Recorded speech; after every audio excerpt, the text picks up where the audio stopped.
17 February. Welcome to the PDB Afternoon Bulletin. I'm Mike Baker, your eyes and ears on the world stage. And yes, in my continuing efforts to recreate everyone's favorite childhood game of Where's Waldo, I am back on the road again. Coming to you today from an airport lounge, it looks like, somewhere in the United States. All right, let's get briefed. First, we'll discuss the fallout from Vice President JD Vance's speech at the Munich Security Conference on Friday, where he chastised European leaders over their attempts to stifle democratic norms, leaving some officials in tears. Well, that's awkward. Later in the show, the Trump administration takes aim at Pentagon spending, with Elon Musk's Department of Government Efficiency looking to trim some 8% from next year's defense budget, which is a budget that exceeds currently over $800 billion. But first, today's afternoon spotlight. We'll begin in Europe, where Vice President JD Vance delivered a surprising, to say the least, speech at the Munich Security Conference on Friday, blasting the continent's drift towards political repression and leaving some European officials in tears. Vance tore into policies increasingly seen in countries throughout Europe that criminalize free speech and marginalize populist voters. He suggested that growing reliance on censorship, as well as crackdowns on political opposition, are arguably a greater threat to the stability of Europe than Russia or any other outside actor. In his address, delivered in front of some of Europe's top political brass, Vance accused European leaders of abandoning free speech, encouraging unchecked migration, and generally ignoring the will of their voters. He warned of what he dubbed, quote, the threat from within, and of, quote, the retreat of Europe from some of its most fundamental values. Vance said, quote, I can tell you plainly, there can be no security if you are afraid of the voices, the opinions, and the conscience that guide your very own people. Europe faces many challenges, he said, but the crisis this continent faces right now is one of your own making, end quote. Now, the vice president cited the behavior of authorities in countries like the UK, Germany, and Sweden, where political groups and voters outside the mainstream, particularly conservatives, have been increasingly subjected to investigations, arrests, and even prosecution for protesting things like mass migration, the war in Ukraine, or reproductive rights. Some have even faced the full wrath of the state over something as innocuous as a social media post, landing lengthy jail sentences simply for expressing a controversial opinion. This stifling of democracy, Vance warned, risks creating a fissure between European allies and the U.S. and could have ramifications for how America interacts with the continent on issues like defense and trade. He said Britain's, quote, backslide away from democratic values was perhaps the most concerning, pointing to the case of a man who was hit with a 2-year conditional discharge and an $11,000 fine by a British court for silently praying outside an abortion clinic last fall. We should note that that case is hardly unique these days, it seems, in many European countries. He also condemned Romania for annulling the results of its December presidential election over claims of Russian interference on social media, saying, quote, if your democracy can be destroyed with a few $100,000 of digital advertising from a foreign country, well, then it wasn't very strong to begin with, end quote. He then turned his ire towards the organizers of the Munich conference for banning lawmakers representing populist parties on both the left and the right from participating in the conversation. Vance stated, quote, to many of us on the other side of the Atlantic, it looks more and more like old entrenched interests in Europe, hiding behind ugly Soviet words like disinformation or misinformation, simply do not like the idea that someone with an alternative point of view might express a different opinion or vote a different way, or, dare I say it, even win an election, end quote. Vance added, the absence of rules must not become the guiding principle of a new world order, arguing that such behavior plays into the hands of Russia and China. Vance's remarks prompted outcries and denunciations from Europe's political elite. Well, there's a surprise, with Germany's Minister of Defense even interrupting Vance's speech multiple times with cries of no. Later in the weekend, the chairman of the Munich Security Conference broke down in tears while addressing the attendees, lamenting, well, when you're crying, I suppose you're lamenting, that Vance's speech shows the U.S. and Europe no longer share a, quote, common value base. Now, if you think Vice President Vance was being over the top in his criticism of Europe's crackdown on speech, well, it's worth bringing to your attention a 60 Minutes piece that ran this weekend.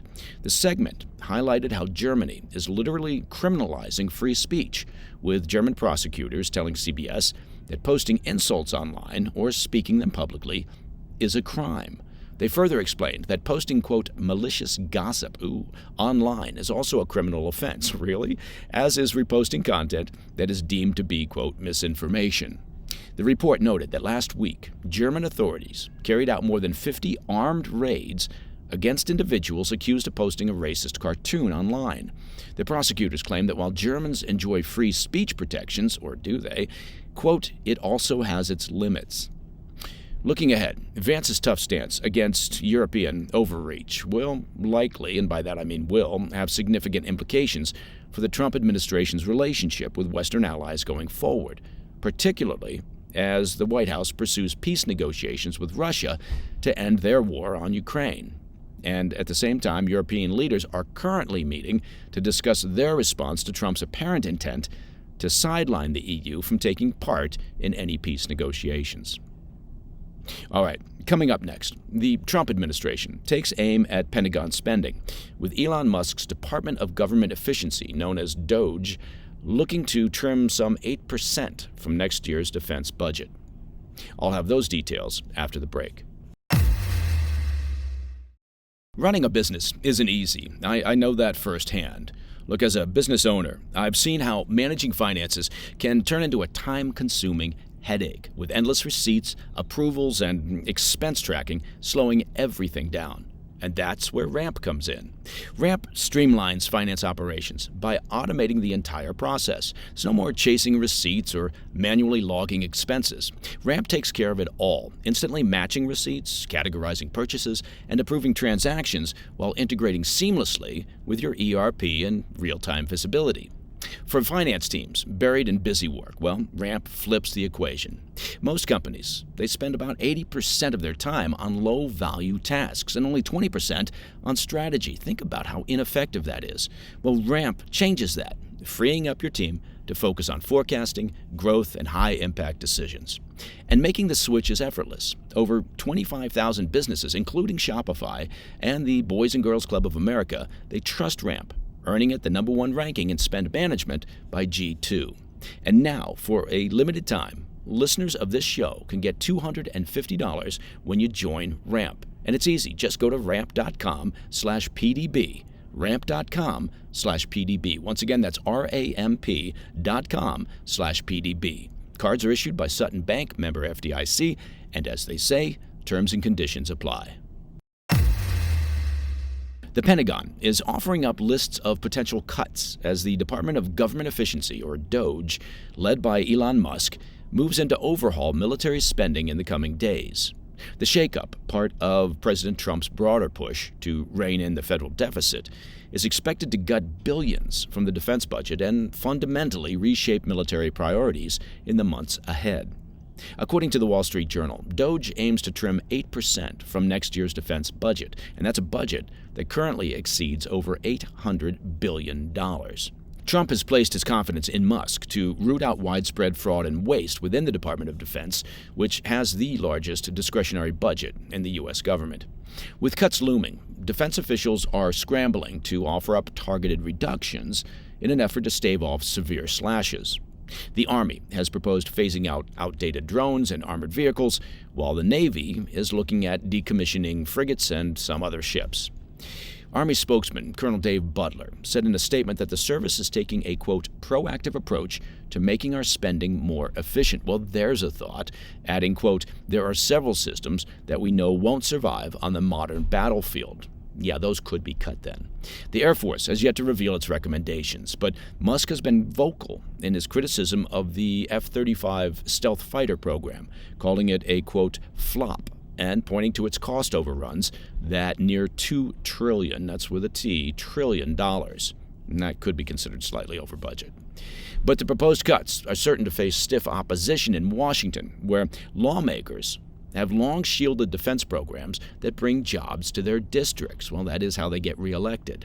The F-35 program alone is spread across some 48 states, making any attempt to trim it a political minefield. However, the Trump administration appears, less concerned with political fallout.